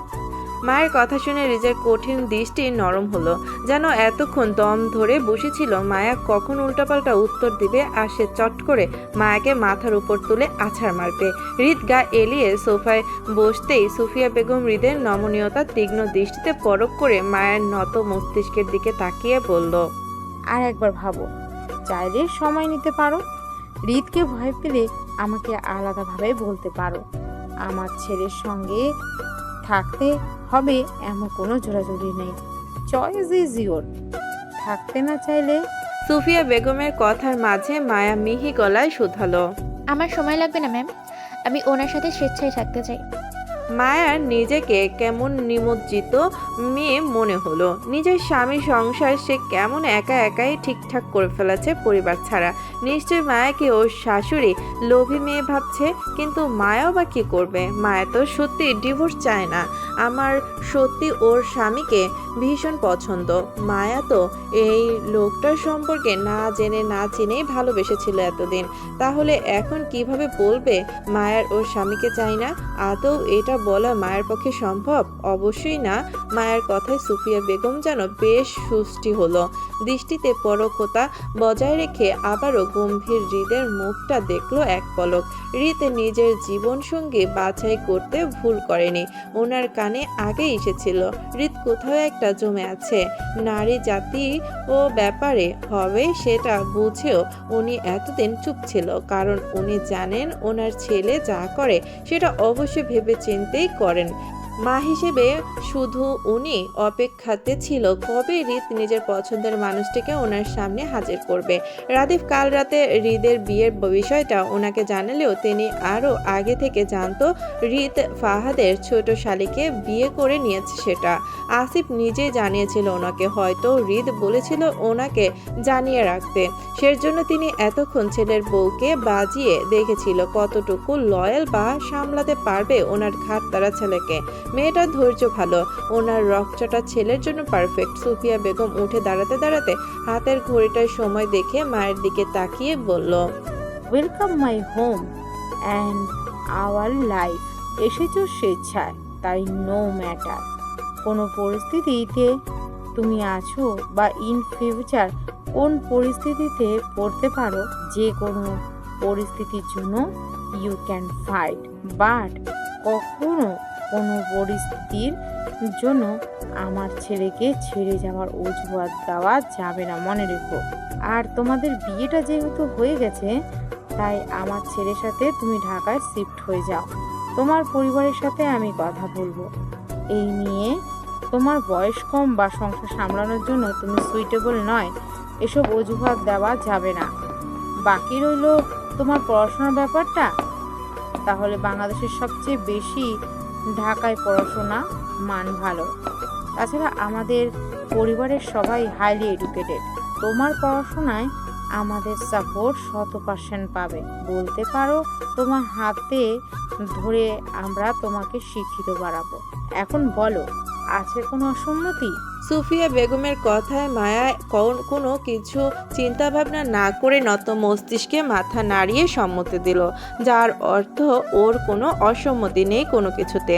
সুফিয়া বেগম মায়ার সম্মতি পেয়ে আবারও বলল, ভেরি গুড। এখন চলো খাবে। খাবার ঠান্ডা হচ্ছে। রাদীপ তোর ভাবিকে নিয়ে টেবিলে যা, আমার হৃদের সাথে কথা আছে। গো। জি মা। মায়ের আদেশে রাদীপ বাধ্য ছেলের মতন উঠে দাঁড়ালো। শাশুড়ির আদেশ পেয়ে মায়াও জড়তায় পায়ে উঠে দাঁড়ালো। রাদীপের পেছন পেছন ডাইনিং পর্যন্ত এগোতে ভাবলো সে ছাতার মাথা খাবে। এমন চাপ সৃষ্টিকারী পরিবেশে বসে ক্ষুধায় মায়ার পেট চুচু করলেও শাশুড়ির নামক আতঙ্কে ওর পেট থেকে গলা পর্যন্ত শুকিয়ে কাট। মায়ের মনে হচ্ছে সে এই মুহূর্তে পানি পর্যন্ত খেতে পারবে না শাশুড়ির সামনে বসে। সবকিছু কেমন উল্টি করে বেরিয়ে আসবে। মায়ের মন মস্তিষ্কের ভাবনার মাঝেই ডাইনিং এর সামনে দাঁড়াতেই রাদীপ হেসে একটা চেয়ার টেনে দিল মায়াকে বসতে। মায়া অস্বস্তির দৃষ্টিতে রাদীপকে দেখে বসতে গেল, তৎক্ষণাৎ বাধা দিল রাদীপ। মায়ার হাত থেকে হৃদের কোটটা নিতে নিতে পুনরায় মায়াকে চেয়ারে বসতে আশ্বস্ত করলো। মায়া চেয়ারে বসতে রাদীপ পুনরায় ড্রয়িং রুম দিকে গেল হৃদের কোটটা রাখতে। সেই সুযোগে তনি মায়াকে একা পেয়ে মুখ খুলল। সে এতক্ষণ যাবৎ সুফিয়া বেগমের কাণ্ড ও কারখানা নীরব দর্শকের মতো দেখেছে। শুধু অপেক্ষা ছিল ও কবে মায়াকে একা পেয়ে মনের কথাগুলো বলবে। তাই রাদীপ যেতেই সুযোগ পেয়ে তনি বলল, ভাবি গো, আজকে আপনি বড় বাসা বাঁধছেন। বাপরে, আমার তো আপনার লাইগা ডরে কলজাটা ঠক ঠক করতাছিল। মনে করছিলাম আপনি বড় ম্যাডামের প্রশ্নের ভুলভাল উত্তর দিবাইন আর বড় ম্যাডামের হাতে বিশাল ঝাড়ি খাইবান।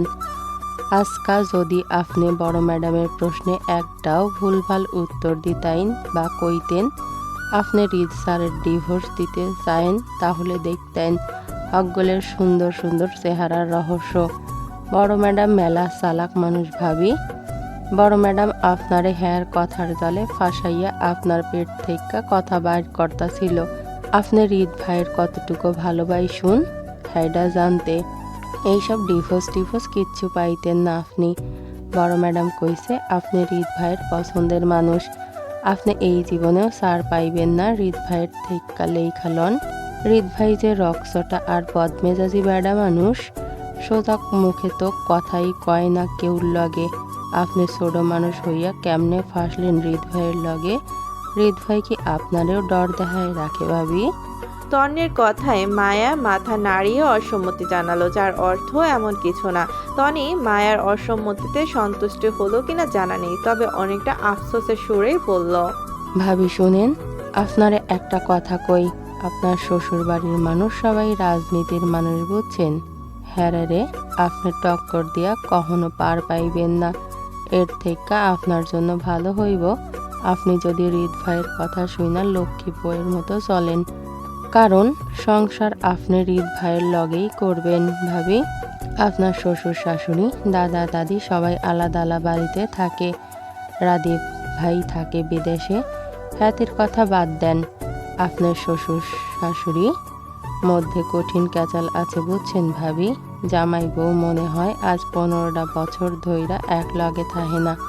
কেউ কারো মুখও দেখাদেখি করে না। পারিবারিক অনুষ্ঠানে দুজনের একজনরেও আপনি উপস্থিত পাইতেন না। দুজনের এত মন কষাকষি, তারপরও একজন অন্যজনরে ডিভোর্স দেয় না। মূল কথা হইল আপনার শ্বশুর শাশুড়ির জন্য আপনার শ্বশুর বাড়ির সবাই বিচ্ছিন্ন আর আলাদা আলাদা বাড়িতে থাহে। আমি এইখানে কাম করি 9 বছর ধইরা, কিন্তু আজ পর্যন্ত জানতে পারলাম না কি নিয়া ঝামেলা বড় ম্যাডামের ওনার জামাইয়ের লগে। এই বিষয়ে কেউর অনুমতি নাই কোনো প্রশ্ন করার। আপনি রিদ ভাইয়ের বউ, হয়তো রিদ ভাই আপনার কিছু না কিছু কইতে পারে ভবিষ্যতে। তবে আমার কথা মানেন ভাবি, জীবনে আর যাই করেন কোনো বেলা রিদ ভাইয়ের কষ্ট দিয়েন না কিন্তু। তাইলে আপনি বা আপনার পরিবার কেউ আস্ত থাকবো না ভাবি। হৃদ ভাই হইল বড় ম্যাডামের জান। হৃদ ভাই যদি কোনো কিছু লইয়া কষ্ট পায় তাইলে বড় ম্যাডাম হ্যার শ্বশুর বাড়ির মানুষরে ছাড় দেয় না, আমি দেখছি। এজন্য আপনারে এত জেরা প্রশ্ন করতেছিল বাজাইয়া দেখার লাইগা। আপনার উত্তরে সবাই সন্তুষ্ট, এর লাইগাই পরিবেশ এখনো ঠান্ডা দেখতাছেন।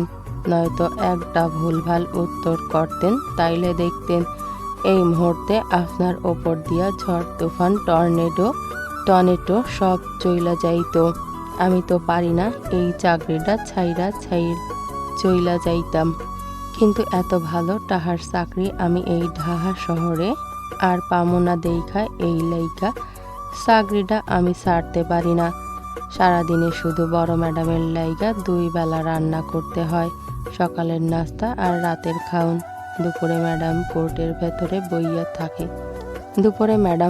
ভেতরেই বইয়া খায়। সারাদিন আমি অবসরে বইসা টিভি দেখি আর মাস শেষে মোটা অঙ্কের টাহার গুনি। নয়তো বড় ম্যাডামের মতো কঠিন রাগী মহিলা বাড়িতে কে কাম করত? আমি তো মইরা গেলেও করতাম না। বাপরে, আপনার শাশুড়ির চাহনি দেখলে আমার কলজা কাঁপে। বুঝি না আপনার শ্বশুর এই মহিলারে কি দেইখা বিয়াডা করছিল।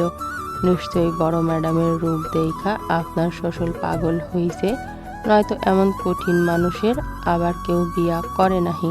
আমি তো জীবনেও করতাম না। টনির দীর্ঘ কথায় মায়ার গালে হাত রেখে টনি কথা মনোযোগ সহকারে শুনল। টনি সব কথায় মায়ের মাথায় ঢুকেছে, কিন্তু মায়া বুঝতো না টনি মায়ের কাছে ওর শ্বশুরবাড়ির নামে বদনাম করছে নাকি সুনাম। মায়া টনির আফসোসরত মুখটার দিকে তাকিয়ে পড়ল। আপনি কি সবার নামে সুনাম করছেন নাকি বদনাম? যদি একটু বলতেন আপু। মায়ের কথায় টনি আরও হতাশ হলো। হাতের প্লেটগুলো চেয়ারের সামনে সাজাতে ফের আফসোসের স্বরে পড়ল। আমি তো বদনামি করতে চাইছিলাম ভাবি, কিন্তু এদের ব্যক্তিত্ব খালি আমারে কনফিউজড করে। না আমি ভালো কইরা এদের চালাইতে পারি, আর না মন্দ বইলা দোষ দেখাইতে পারি। কেমন শক্ত কঠিন মানুষ এরা। এদের দোষ বের করতে গেলেও নিজেকে কেমন কইরা জানি সুনাম বের কইরা ফেলি। এদের মায়ায় ফাঁসলে জীবন দফারফা ভাবি, একদম শেষ। জীবনে হাইসা 2টা কথা কইতো না এরা, আর না নরম ব্যবহার করব কখনো। এরপরও এরা মানুষরে কেমন কইরা জানি নিজেদের মায়ার জালে আটকাইয়া রাহে ভাবি। আল্লাহ জানে। আমারে দেখেন ভাবি, এই প্রথম থিকাই এই চাকরি করুম না, চইলা জামু কইরা আজ 9টা বছর পার করলাম। এখন আমি নিজেই বড় ম্যাডামের ফালাইয়া 2 দিনের লাইগা গ্রামের বাড়িতে যাইতে মন চায় না। আমি চইলা গেলে যদি ম্যাডামের অসুবিধা হয় হেল লাইগা। অথচ বড় ম্যাডাম আমারে আজও আপন কইরা লইতে পারলো না। কেমন রোবটের মতন চলাফেরা করে, আমার লগেও ঠিক কইরা কথা কয় না। মায়া টনির সুন্দর মুখটার দিকে তাকিয়ে অল্প হাসলো। টনি মুখে নিজের শ্বশুরবাড়ির সম্পর্কে বদনাম শুনেও কেমন জানি শান্তি লাগছে মায়ের। মায়া ঘাড় বেঁকে তাকালো পেছনে। দেখা গেল মা ছেলে 3জনই কিছু নিয়ে মনোযোগ সহকারে আলোচনা করছে। রাদীপকেও বেশ সিরিয়াস ভঙ্গিতে দাঁড়িয়ে থাকতে দেখলো এই প্রথম। মায়ের মনে হলো এই মানুষগুলো ভেতরে বাইরে শক্ত কঠিন ব্যক্তিত্ব ধরে রাখলেও এদের সবার মাঝে ভালোবাসার মানুষকে আগলে রাখার দারুণ একটা মন আছে। এই যেমন মায়া নিজের স্বামীর পরিচয় জানার পরপর হৃদ কেমন নিজ দায়িত্ব পরিবারের সঙ্গে দেখা করাতে নিয়ে আসলো মায়াকে। মানুষ ভালোবাসলেও পরিবারের সামনে ভালোবাসার মানুষকে হাজির করতে চায় না, কিছু দিন অন্তত গোপনে রাখতে চায়। অথচ মায়ের ক্ষেত্রে হয়েছে ভিন্ন। মায়ার কিছু জানার আগে হৃদ নিজের পরিবারকে মায়ের পরিচয় সম্পর্কে জানিয়ে রেখেছে। এতে দুজনের পবিত্র সম্পর্কটার সম্মান রেখেছে হৃদ। তারপর দেখা গেল মায়ার কঠিন শাশুড়িও ছেলের পছন্দের বাইরে টু শব্দ পর্যন্ত করেনি। ছেলে নিজের পছন্দের বউকে হাজির করলো, আর মা হয়ে তিনি এতেই সম্মতি দিয়ে মায়াকে বোঝালো ওনার ছেলেকে কখনো ছেড়ে না যেতে। অথচ ওনার এত অর্থ সম্পদশালী ক্ষমতা সম্পূর্ণ মানুষ, তারা চাইলেই মায়ের মতন মধ্যবিত্ত পরিবারের মেয়েকে হাতের তুড়িতে টিস্যুর মতন ফেলে দিয়ে হৃদের জন্য যোগ্যতা সম্পূর্ণ কাউকে জীবনসঙ্গী হিসেবে বাছাই করতে পারে। হৃদ একজন প্রতিষ্ঠিত, সফল ও হাইলি এডুকেটেড ব্যক্তিত্ব সম্পন্ন মানুষ। যে কোনো নারী হৃদ খানের বউ হতে চাইবে। সেখানে মায়ের মতন অদক্ষ, অযোগ্যতা আর মধ্যবিত্ত পরিবারের সাধারণ একটা মেয়েকে বেছে নেওয়াটা বোঝায় এদের কঠিন ব্যক্তিত্বের বাইরেও তাদের সবার সুন্দর একটা ভালোবাসার মন আছে। মানুষ বলে কঠিন ব্যক্তিত্বের মানুষগুলো নাকি প্রিয়জনকে আগলে রাখার ব্যাপারটা দারুণ থাকে। আজ মায়া চোখের সামনে দেখতে পারলো এতগুলো মানুষকে। সকাল 11:17। হৃদ ড্রাইভিংয়ে, মায়া পাশের সিটে গা এলিয়ে বসে। হৃদের দৃষ্টি আর মনোযোগ ড্রাইভিংয়ে থাকলেও মায়ের মনোযোগ হৃদের দেখার উপর। হৃদ বেশ কয়েকবার ভুরু কুঁচকে মায়াকে দেখেছে এভাবে তাকিয়ে থাকা নিয়ে, কিন্তু মায়ের কোনো ভাবান্তর ঘটেনি। মায়া সিটে কাত হয়ে হৃদের দিকে ঘুরে বসে। হৃদ ড্রাইভিংয়ের মধ্যে মায়ের মনোযোগ ভাঙতে মায়ের দিকে ভুরু কুঁচকে তাকিয়ে পড়ল। কি সমস্যা? কি দেখো? মায়া সেইভাবেই বসে থেকে উত্তর করে পড়ল, আপনাকে দেখে জানেন, আমি কখনো ভাবিনি আপনাকে এত নরম ব্যক্তিত্বে দেখবো কখনো। হৃদ মায়ার তাকিয়ে থাকার মানে বুঝতে পেরে সে চুপ রইল। মায়া হৃদকে কিছু বলতে না দেখে সাহস পেয়ে আবারও বলল, আপনাকে একটা কথা বলার ছিল, বলি? হৃদ স্টিয়ারিং ঘোরাতে ঘোরাতে সম্মতি দিল। হুম। মায়া সিট ছেড়ে সোজা হয়ে বসলো। সিরিয়াস হওয়ার ভঙ্গিতে মিনমিন করে বলল, আমাদের কলেজ থেকে রাঙামাটি যাওয়ার ট্যুরের প্ল্যানিং করছে সবাই, আমিও সবার সাথে যেতে চাচ্ছিলাম। আমাকে হৃদ মায়ার কথার মাঝে ওর দিকে না তাকিয়ে ড্রাইভিং করতে করতে বলল, নো ট্যুর, নো প্ল্যানিং, কোথাও যাওয়া যাবে না তোমার, সব ক্যান্সেল। মায়া হতাশার গলায় বলল, এমন করছেন কেন? সবাই তো যাচ্ছে, আমি একা না। এই ট্যুরে আরিফ ভাইও যাবে আমাদের সাথে।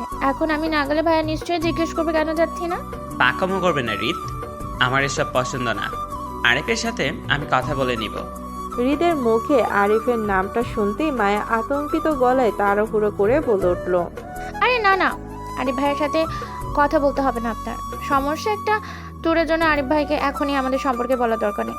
আমি কোথাও যাব না, প্রমিস। মায়া তাড়াহুড়ো ব্যাপারটাই হৃদের সন্দেহ হলো। মায়া যে নিজের পরিবারকে ওদের সম্পর্কে জানাতে চাচ্ছে না সেটা ভালোই বুঝলো হৃদ। হৃদের ড্রাইভিং করতে করতে মায়ের দিকে ভুরু কুঁচকে তাকিয়ে পড়ল। তুমি কি কোনোভাবে এই সম্পর্কটা তোমার পরিবারের কাছে হাইড করতে চাচ্ছ হৃদ? হৃদের কথায় মায়া ভয়ে মাথা নাড়িয়ে অসম্মতি জানালেও মনে মনে সে জানে সত্যিটা এটাই। মায়া সত্যি হৃদকে নিজের পরিবারের সামনে এখন উপস্থিত করতে চাচ্ছে না। তাহলে সবাই মায়াকে দোষ দিবে যে মায়া নিজের বোনের ভাসুরকে ফাঁসিয়ে বিয়ে করে নিয়েছে। এর জন্য মায়া চাচ্ছে আরও কয়েকটা দিন যাক, তারপর না হয় আস্তে ধীরে নিজের পরিবারকে জানানো যাবে হৃদকে নিয়ে। মায়া হৃদকে মিথ্যা বলে বলল, হাইট করবো কেন? আসলে বড় অপুর বিয়েটা মাত্র শেষ হলো, আর কয়েকটা দিন যাক, তারপর না হয় আমাদের ব্যাপারটা জানালো। মায়ার কথাগুলো হৃদের যুক্তিসঙ্গত মনে না হলেও সে আপাতত চুপ রইল। তাড়াহুড়ো করে মায়াকে চাপে ফেলতে চায় না হৃদ, বরং বউকে কিছুদিন সময় দেওয়া উত্তম ভেবেই সে চুপ রইল। কিন্তু মায়া হৃদকে নিয়ে কি ভাবছে সেটা মায়াও জানে না। সুফিয়া বেগমের প্রতি কথার সম্মতি তখন শুধু মায়ার চাপে পড়ে দিয়ে এসেছিল, ও মন থেকে কিছুই দেয়নি। বরং মায়া হৃদের সাথে বিয়েটা পারিবারিকভাবে জানানো নিয়ে এই মুহূর্তে ভীষণ ভয় আছে। কিভাবে কি করবে, বা মায়ার পরিবার আদৌ ওদের সম্পর্কটাকে মানবে কিনা তাও জানে না মায়া। মূলত মায়া ভয় থেকেই হৃদের সাথে সম্পর্কটা লুকাতে চাইছে। তীক্ষ্ণ সুফিয়া বেগমের তখনকার কথাটায় সত্যি হলো। অল্প বয়সী মেয়েরা বোঝে কম, তারা পরিস্থিতির মোকাবেলা করতে জানে না, বরং ভয় পেয়ে পিছিয়ে যায়। মায়ের ক্ষেত্রে তাই হচ্ছে। হৃদকে যতটা সাহসিকতার সাথে ভালোবেসেছিল ঠিক ততটাই দুর্বল মন মানসিকতার পরিচয় দিচ্ছে পরিবারের সামনে হৃদকে তুলে ধরতে। মায়ের এই দুর্বল মন মানসিকতার জন্য ভবিষ্যতে কতটা প্রভাব ফেলবে হৃদ মায়ের সম্পর্কে তাও ধারণা নেই মায়ের। তবে খুবই ভয়ঙ্কর কিছুর মুখোমুখি হতে হবে মায়ার দুর্বল মানসিকতার জন্য। বসার ঘরে বিশাল বৈঠক, পাত্রপাত্রী দেখা দেখি পাট চুকিয়ে উপস্থিত মেহমানদের খাওয়া দাওয়া পর্ব পূর্ব ইতিমধ্যেই শেষ করে আলোচনায় বসলো দুই পরিবার। উপস্থিত সদস্যদের গমগমে পরিবেশ, মায়ের অবস্থা দেখার মতো। লম্বা ঘোমটায় লাল শাড়ি পরিহিত মায়া থমথমে আর হৃদয় ভাঙনে সিটিয়ে বসে।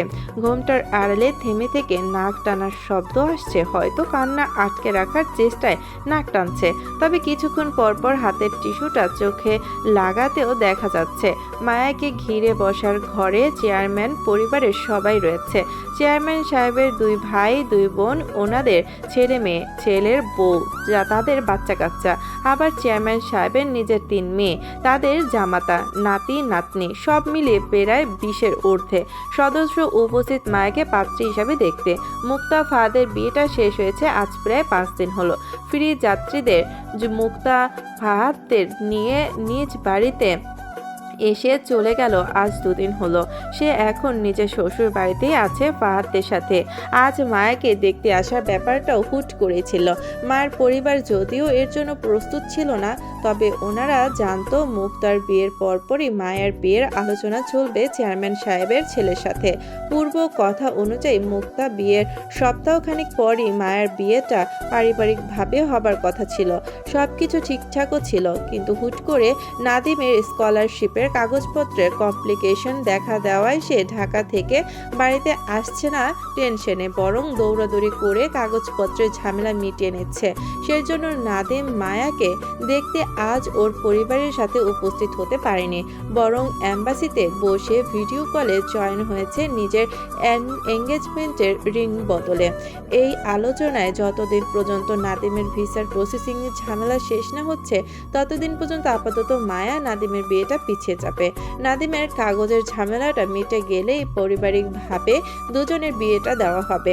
তবে আজ 2 পরিবারের সম্মতিতে নাদিমের সাথে মায়ের পারিবারিকভাবে আন্টি বদল হয়ে থাকবে। আলোচনা অনুযায়ী তাই হলো।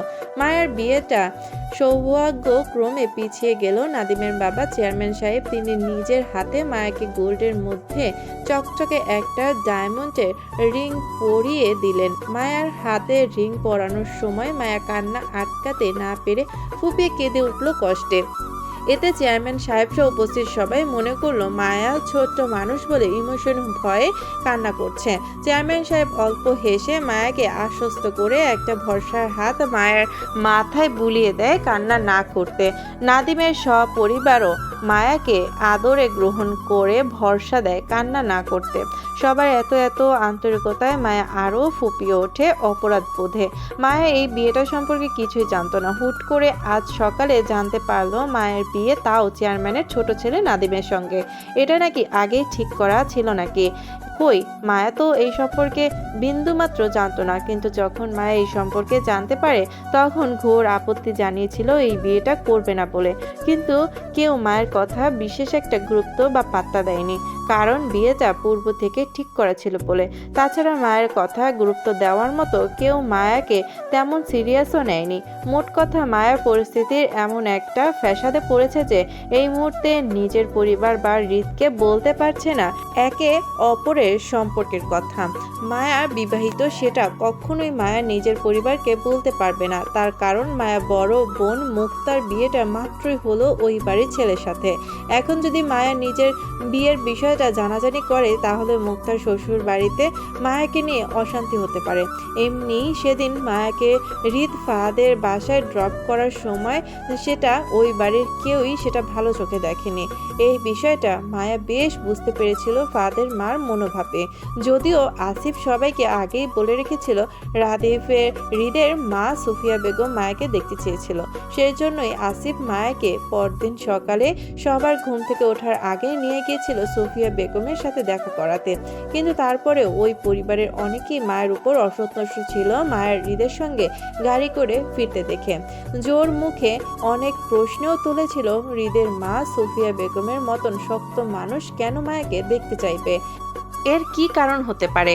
সবার মতে সুফিয়া বেগম ও ফাহাদের শালিকে চেনার কথা না। যেখানে তিনি ফাহাদের বউকে চেনেন না, সেখানে আসিফকে বলে মায়াকে নিয়ে যাওয়ার বিষয়টা ছিল সবার দৃষ্টিকটুরের কারণ। হেনা খান অবশ্য মায়াকে কৌতূহল নিয়ে বেশ স্বাভাবিকভাবেই এই নিয়ে প্রশ্ন করেছিল। সুফিয়া বেগম মায়াকে ডেকে নিয়ে কি বলেছিল সেটা জানতে চেয়েছিলেন। মায়া তখন উত্তরে তেমন কিছুই বলেনি, শুধু বলেছিল মায়াকে সকালের নাস্তাতে দাওয়াত দিয়েছিল তিনি, ব্যাস এতটুকুই। মায়ের সহজ সরল উত্তরটা যদিও তেমন কেউ বিশ্বাস করেনি, তারপরেও সবাই সুফিয়া বেগমের হঠাৎ হঠাৎ তলবে মায়াকে সন্দেহের তালিকায় রেখেছিল। ওই বাড়ি থেকে মায়ার ফিরে এসেছে আজ গোটা 6 দিন হলো।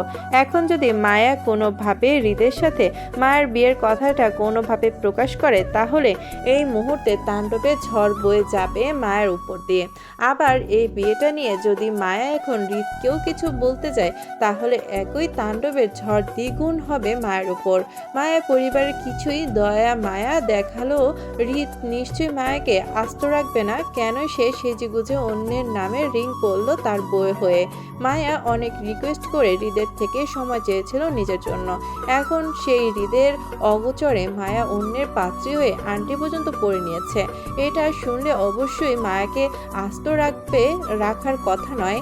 এই লোক এমনি যে ভয়ঙ্কর, তারপর মায়া এঙ্গেজমেন্টের কথাটা শুনলে কি হবে সেই ভয়েও মায়া জড়সড়। ভয় আর ভীষণ অপরাধ বোধে ঠোঁট কামড়িয়ে কান্না আটকাতে চেয়ে আস্তে আস্তে ফুপাতে লাগলো মায়া। নাদিমের বড় বোন শেহনাজ নিজের হাতের ফোনটা মায়ের হাতে ধরিয়ে দিল।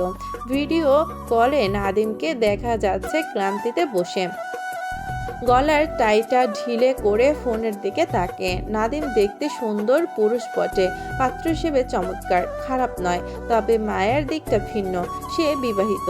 আর এই বিষয়টি ভয়ে মায়া কাউকে বলতেও পারছে না, আর না সহ্য করতে পারছে। পরিস্থিতির দায়ে পড়ে মায়া ভীষণ আতঙ্কিত।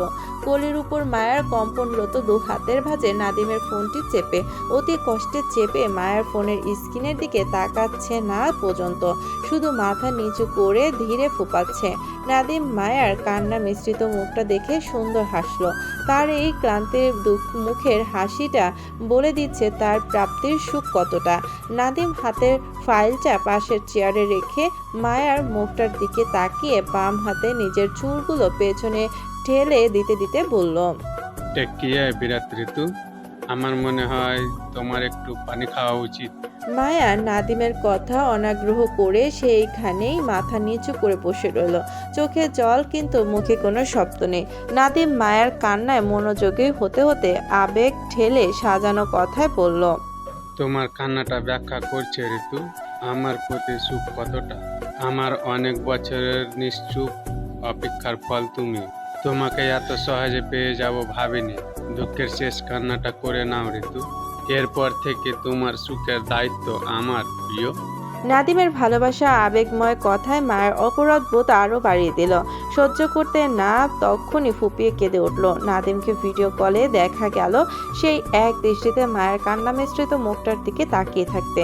সবার খাওয়া দাওয়া কথাবার্তা শেষে চেয়ারম্যান পরিবারের বিদায় নিতেই মায়া ছুটে নিজের ঘরে। রাগে তেজে মাথার ঘোমটা ফেলে হাতের ছুরিগুলো এলো পাতারি ফেললো কক্ষে ছড়িয়ে ছিটিয়ে। বাম হাতের উল্টো পিঠে তেজে উল্টে লিপস্টিক ঘষে মেজে লেপটে দিল চারপাশে। গোছানো চুলগুলো টেনে এলোমেলো করতে করতে ধূপ করে বসে পড়ল ফ্লোরে। বাঁধ ভাঙা কান্নায় ভেঙে পড়ে ফুপিয়ে চিৎকার করে উঠল বিছানার চাদর মুখে চেপে। দু পা ভেঙে কাতর হয়ে ফ্লোরে বসে বিছানায় মুখ গুজে হাউমাউ করে চিৎকার করে উঠল বুক ফাটা আর্তনাদে। মায়ের কান্না দেয়াল ভেদ করে বাইরে গেলেও নিচতলায় পৌঁছালো না আপনজনদের কানে। আপাতত মায়ের পরিবারের সবাই ছোট্ট মেয়ের বিয়ে ঠিক হওয়ার খুশিতে নিচতলায় বৈঠক ঘরে বসে, যার জন্য হৃদয়ে ভঙ্গুর মায়ের আর্তনাদের চিৎকার কারো কান ভেদ করতে পারছে না, এমনকি জুয়েরও না। সবার ধারণা মায়া ছোট মানুষ হওয়াতে এই বিয়েটাকে সে স্বাভাবিক ন্যায় মেনে নিতে পারছে না। তবে দুদিন গেলে এমনি ঠিক হয়ে যাবে, মায়াও বিয়েটা হাসি মুখে মেনে নিবে, এমনটা জুয়েরও ধারণা ছিল। সেই জন্য উদাস জুই মায়ের মনের খবর রাখে না প্রায় বেশ কয়েকদিন হলো। যেখানে জুইয়ের নিজের মন মানসিকতা ঠিক নেই, সেখানে অন্যের মনের খবর কিভাবে রাখবে সে? সেদিনের রাতে আয়নের সাথে ঝামেলা হওয়ার পর থেকে জুই আর আয়নের সাথে যোগাযোগ করে না। যদিও আয়ন ফোন দেয় তাহলে জুই সেটা রিসিভ করে না, মেসেজ পাঠালে না পড়ে ডিলিট করে দেয়। মূল কথা, জুই কোনোভাবে আয়নের সাথে যোগাযোগ রাখতে চাচ্ছে না। আয়নকে জুইয়ের বেঈমান প্রতারক মনে হয়। তাছাড়া জুইয়ের ভালো লাগা আয়নের প্রতি নয়, রাদিফের প্রতি ছিল। যেখানে মানুষটাই ভুল সেখানে জুই কেন আয়নের সঙ্গে কথা বলে ভুল বোঝাবুঝি ভাঙবে। কিসের জন্য? আয়নের সাথে তো জুই যোজন বিযোজন কোনো কিছুই চায় না। তাহলে মন ভাঙনের উদাস জুই নিজের পরিবারের হইচই দেখলো মায়ের বিয়েটা নিয়ে। তারপর কয়েক সেকেন্ড সেখানে দাঁড়িয়ে থেকে হাঁটলো সিঁড়ির ঘরের দিকে। উদ্দেশ্য দোতলা নিজেদের ঘরে যাবে। সিঁড়ি বেয়ে হাঁটতে হাঁটতে উদাস জুয়ের চোখ একবার নিজের গায়ের নতুন জামাটার দিকে পড়লো। মা চাচার কড়া আদেশে জুইকেও আজ নতুন জামা পরে সেজে গুজে মেহমানদের সামনে থাকতে হয়েছিল। মায়ের হঠাৎ এঙ্গেজমেন্টের বিষয়টা সকালে ডেকে শুনে জুইও কম অবাক হয়নি। আকাশ ভেঙে পড়ার মতন জুইও শকড হয়েছিল। কিন্তু মেহমান বাড়িতে আসবে বলে কাজের চাপে আর মানুষের হইচয়ে জুই মায়ের সঙ্গে কথা বলার সুযোগ পায়নি। মায়ার তো বিবাহিত, যদিও স্বামীর সন্ধান এখনো পায়নি মায়া, কিন্তু তারপরেও মায়া বিবাহিত মেয়ের তালাক না হওয়া পর্যন্ত আর একটা বিয়ে করা জায়েজ না। এই অবস্থায় অবশ্য ওদের পরিবারের বড়দের সঙ্গে কথা বলা উচিত। কিন্তু তার আগেই জুই মায়ের সঙ্গে একবার কথা বলতে চায়। জুই মায়াকে বোঝাবে অজানা স্বামীর পেছনে পড়ে না থেকে এই বিয়েটাকে মেনে নিতে। নাদিম ভালো ছেলে, দেখতে শুনতেও কত সুন্দর, মায়ের সাথে মানাবে ভালো। জুইয়ের মন মস্তিষ্ক চিন্তা ভাবনার মাঝেই ফ্ল্যাটের দরজা খুলে ভেতরে প্রবেশ করতেই কারো তীব্র চিৎকার ফোঁপানি শুনতে পেয়ে মুহূর্তে চমকে ওঠে জুই। বুদ্ধিমতী জুই তীব্র ফোঁপানির শব্দে বুঝে গেল মায়ের হৃদয় ভাঙনের শব্দটা। তৎক্ষণাৎ ভেতর থেকে ফ্ল্যাটের দরজা আটকে দিল যাতে বাড়ির অন্যরা কেউ আসতে না পারে বা তাদের কানে মায়ার কান্নার শব্দ না পৌঁছায়। দরজা আটকে দৌড়ে গেল নিজেদের রুমের দিকে। দরজা ঠেলে ভেতরে প্রবেশ করতে আটকে উঠল মায়াকে বিধ্বস্ত অবস্থায় দেখে। এলোমেলো শাড়ি চুলে ফ্লোরে বসে বিছানার চাদর খামচে ধরে মুখে চেপে কাঁদছে। জুই মায়ার অবস্থা দেখে মায়ের দিকে ছুটতে যেতে যেতে ব্যস্ত গলায় ডাকলো, মায়া, হ্যাঁ মায়া, কি হয়েছে তোর? কাঁদছিস কেন? জুইয়ের কণ্ঠে তৎক্ষণাৎ মুখ তুলে তাকালো মায়া। জুই মায়ার সামনে হাঁটু গেড়ে বসার আগে ঝাঁপিয়ে পড়ল মায়া। আকস্মিক ঘটনায় জুই তাল সামলাতে না পেরে মায়াকে নিয়ে পড়ে গেল ফ্লোরে। জুইয়ের পিঠ ঠেকলো খাটের কোনায়, কিন্তু তারপরেও জুই এক হাতে মায়ার পিঠ আঁকড়ে অন্য হাতে ফ্লোরে রাখলো নিজের শরীরের ব্যালেন্স বজায় রাখতে। মায়া জুইকে দু হাতে জাপটে জড়িয়ে ধরে হাউমাউ চিৎকার করতে করতে পড়ল, জুই, আমি ভুল করেছি। আমি ওর সাথে বেইমানি করতে চাইনি, তারপরে করে ফেললাম। উনি আমাকে কখনো ক্ষমা করবে না জুই। আমি কি করব জুই, আমি কি করব? চমকায় হাউমাউ চিৎকারে ভয় পেয়ে যায় জুই। মায়ার চিৎকারের শব্দ নিশ্চয়ই নিচে বসার ঘর অব্দি চলে যেতে পারে। ভয়াত্মক জুই তৎক্ষণাৎ মায়াকে নিজের বুক থেকে উঠিয়ে মায়ের মুখটা এক হাতে আঁকড়ে ধরে তাড়াহুড়ে আশ্বস্ত দিতে দিতে বলল, এভাবে চিৎকার করিস না মায়ু, বাড়িতে অনেক লোকজন আছে, কেউ শুনলে আস্ত রাখবে না আমাদের। কান্না থামা বোন, কি হয়েছে বল আমাকে? এভাবে কাঁদছিস কেন তুই? কার সাথে বেইমানি করেছিস? কি হয়েছে? জুইয়ের কথায় সত্যি সত্যি মায়ের কান্নার আওয়াজ কিছুটা কমে আসলো, তবে কান্নার বেগ কমেনি, বরং একই ভাবে হিচকি তুলে কাঁদতে কাঁদতে বলল মায়া, জুই, আমি সত্যি বুঝিনি পরিস্থিতি এমন হয়ে যাবে। হুট করে আমার বিয়ে ঠিক হয়ে যাবে। আমি তো ওনার কাছে সময় চেয়েছিলাম সব কিছুর জন্য। এখন আমি কি করবো জুই? কিভাবে সবটা সামলাবো? উনি আমাকে বিশ্বাস করবে না জুই, বলবে আমি প্রতারণা করেছি। মায়ের কোনো কথার অর্থ বোধগম্য হলো না জুইয়ের। মূলত জুই বুঝতেই পারছে মায়া কার জন্য কিসের সময় চেয়েছিল। জুই বলল, কার কথা বলছিস তুই? কিসের প্রতারণা হবে? আমি ওনার কথা বলছি। উনি কে আবার? মায়ার বউ হয়ে হৃদের নামটা সরাসরি নিতে চাইছে না বলে জুইকে বোঝানোর জন্য ঘুরিয়ে পেঁচিয়ে পড়ল, আপুর ভাসুর। কোন আপুর ভাসুরের কথা বলছিস তুই? মুক্তা আপু। মায়ের কথায় কপাল কুঁচকে আসে জুইয়ের। ওর জানা মতে ফাহাদের নিজের কোনো বড় ভাই নেই, সে নিজেই বাড়ির বড় ছেলে। তাহলে মায়া ফাহাদের কোন ভাইয়ের কথা বলছে? জুই পুনরায় জানতে চেয়ে একইভাবে বলল, তুই কার কথা বলছিস? একটু খুলে বলবি মায়ু? হৃদয়ে ভাঙুর মায়া এটা মাথায় নেই যে সে নিখোঁজ স্বামী হৃদকে খুঁজে পাওয়ার বিষয়টা এখনো পর্যন্ত জুইকে বলা হয়নি। তাই স্বাভাবিকের ন্যায় জুই এখনো পর্যন্ত জানে না মায়ের নিখোঁজ স্বামীকে খুঁজে পাওয়ার বিষয়টা। সেই জন্য জুইয়ের পরপর প্রশ্নগুলো খুবই ধারাবাহিকভাবেই আসছিল। যেহেতু সে অক্ষত মায়ার নিখোঁজ স্বামীকে খুঁজে পাওয়া নিয়ে, তাই মায়ার উনি সম্পর্কে প্রশ্নগুলো স্বাভাবিকের ন্যায় ছিল জুইয়ের পক্ষ থেকে। কিন্তু মায়া জুইয়ের পরপর প্রশ্নগুলো অহেতুক মনে হওয়ায় অনেকটা বিরক্ত হয়ে জুইকে ঠেলে দূরে সরিয়ে দিতে দিতে বলল, তুই যা তো জুই, আমার কষ্ট আর বাড়াস না, ভালো লাগছে না। মায়া জুইকে দূরে ঠেলে দিতে চাইলেও জুই মায়ের হাত ধরে থামিয়ে কাছে টেনে একইভাবে মায়াকে জড়িয়ে ধরে বুঝিয়ে বলতে চেয়ে বলল, এমন করছিস কেন জান? তুই তো আমার কলিজা। তুই আমাকে বুঝিয়ে না বললে আমি বুঝবো কিভাবে তুই কার কথা বলছিস? বল। জুইয়ের কথায় মাথায় নরম হলো, কাঁদতে কাঁদতে বলল। আপুর ভাষ্য হৃদ খানের কথা বলছি আমি। মায়ার কথা শেষ হতে হতে তৎক্ষণাৎ পরবর্তী প্রশ্ন আসলো জুইয়ের হতে স্বাভাবিকের ন্যায়।